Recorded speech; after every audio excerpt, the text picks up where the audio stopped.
আসসালামু আলাইকুম। কেমন আছেন সবাই? আজকে আমি আপনাদের সাথে শেয়ার করব আমি ২.৫ মাসে আমার মাটির ব্যাংকে কত টাকা জমিয়েছিলাম। আর এই টাকাটা দিয়ে আমি কি করব? বেসিক্যালি আমার এই ব্যাংকের টাকাটা জমানো হয়েছিল সাইফার বার্থডে উপলক্ষে। আমি আর ওর বাবা ওকে কিছু একটা গিফট করব। এজন্য আমরা এই মাটির ব্যাংকে টাকা জমিয়েছিলাম। সো আমরা এটা এখন ভাঙতেছি। আমাদের ইচ্ছে আছে যে ওকে আমরা স্বর্ণের কোনো কিছু একটা গিফট করব। তো এখন আমরা দেখি আগে যে আমরা কত টাকা জমাতে পারলাম। টাকার অ্যামাউন্ট অনুযায়ী আমরা সাইফার জন্য গোল্ডের জিনিস কিনবো। এই যে ভাঙা হয়ে গিয়েছে আর ভাঙছিল, আর সাইফা কানে হাত দিয়েছিল, ও অনেক ভয় পাচ্ছিল। আমি এর আগেও একটা মাটির ব্যাংকে টাকা জমিয়েছিলাম, আর এটা আমার দ্বিতীয়বার ব্যাংকে টাকা জমানো। সাইফা যখনই আমরা ব্যাংক ভাঙি, টাকা বের করি, ও অনেক এক্সাইটেড থাকে, অনেক খুশি হয় যে আমরা ব্যাংক থেকে টাকা বের করছি। আর আমরা যখনই ব্যাংকে টাকা ঢুকাই, ওইটা ওর হাতেই ঢুকাই। ও সবসময় ব্যাংকে টাকা ঢুকায় আর বলে যে ব্যাংকটা আমার।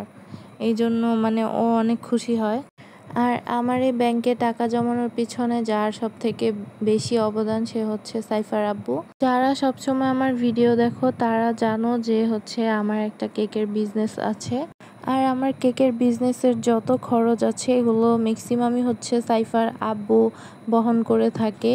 যার কারণে আমি আমার কেকের যে টাকাটা থাকে ওইটা পুরাটাই জমাতে পারি। যাই হোক, সাইফার আব্বু এখন টাকাগুলো গুনছে। প্রথমে 100 টাকার নোট, তারপরে 200, তারপরে 500, তারপরে 1000 টাকার নোট। এগুলো সব আলাদা আলাদা করে গুনে নিবে।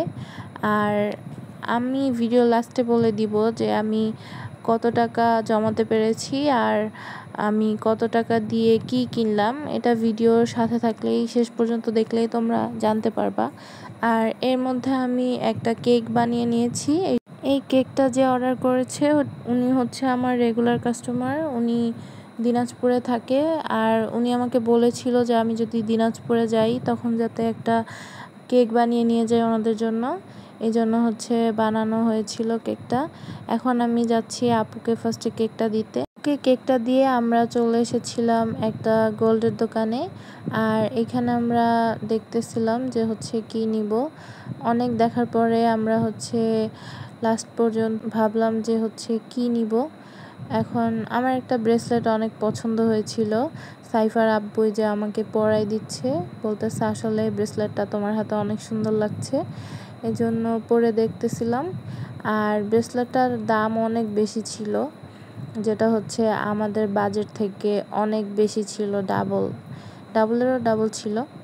যাই হোক, সো এই যে আংটিটা আমার কাছে অনেক বেশি ভালো লেগেছে। আর আমরা ডিসিশন নিয়েছি যে আমরা এমন একটা গোল্ডের জিনিস সাইফাকে দিব যেটা সাইফা বড় হয়ে পড়তে পারবে। সো এই যে আমরা লাস্ট পর্যন্ত একটা আংটি নিলাম। আর আংটিটা অনেক বেশি সুন্দর ছিল। আংটিটা 22 ক্যারেট গোল্ডের ছিল। আর আংটিটা আমাদের যে বাজেট ছিল, বাজেটের মিলে গিয়েছিল বাজেটের সাথে। আমরা তাড়াতাড়ি আংটিটা নিয়ে নিয়েছি। আংটিটার ওজন ছিল 6 আনা 2 রত্তি। আর এই তো আমাদের আংটি কেনা শেষ হয়ে গিয়েছে। এখন আমরা চলে যাব একটু শপিং করার জন্য। এই যে সাইফা আমাকে বিভিন্ন ড্রেস বের করে দিচ্ছে আর বলতেছে যে মাম্মা তুমি এটা নাও, এটা তোমাকে ভালো লাগবে।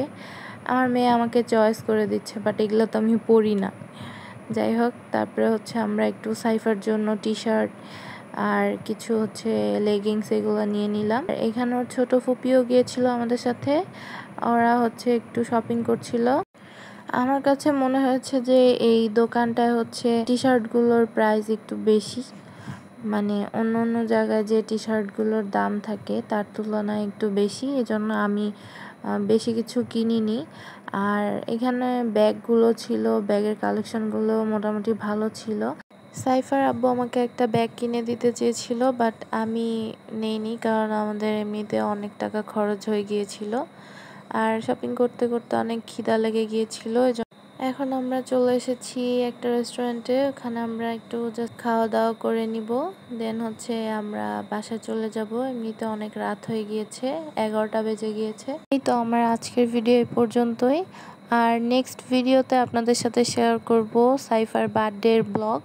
আর ওইখানে সাইফার বার্থডের যে কেক মেকিং থেকে শুরু করে আমরা সাইফাকে কি গিফট করলাম, এগুলো সব কিছু আপনাদের সাথে শেয়ার করব।